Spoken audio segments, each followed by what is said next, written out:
Hello there.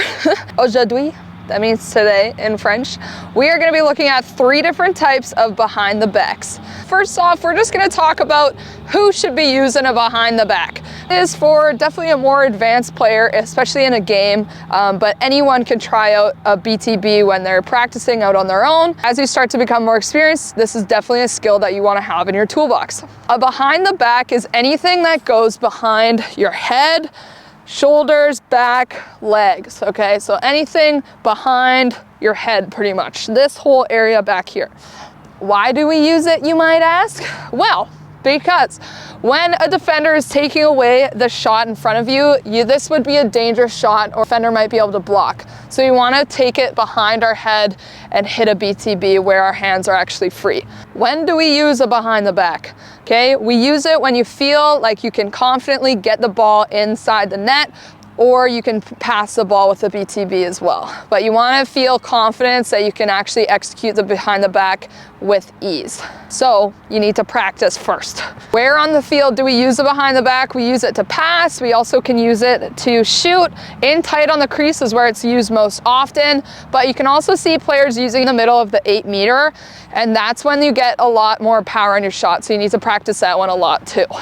Now that we've covered the 5 W's, who, what, where, when, and another one I can't remember, we're gonna hit how to do it. Okay, so there's 3 different types that you can try out.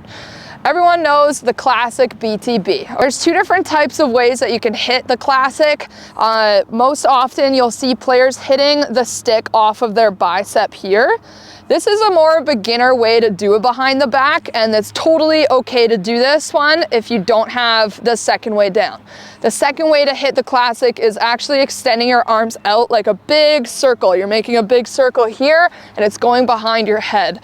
So as I extend out, I'm flicking my wrist down, and my stick should end up pretty much flat to the ground. So flat stick to flat stick. I want to really sharply snap my wrist as the ball is exiting my stick. So it looks like this.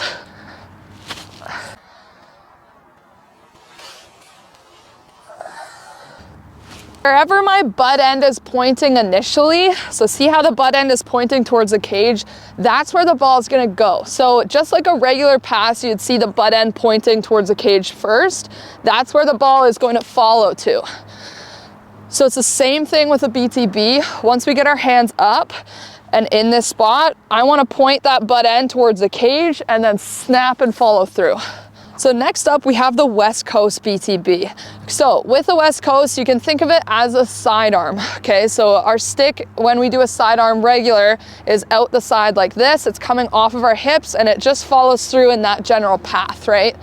With this one, okay, the West Coast behind the back, we're going off of our body here, okay, and we're keeping the stick pretty flat, right? So this one is actually below the shoulder and above the hip. Okay, this one you're gonna find, just like a sidearm, isn't as accurate as an overhand or the classic BTB. Okay, so we hit it here, and we go. A little harder to control, but I would definitely practice doing all types of BTBs so you are familiar with how to maneuver your stick and how to control it.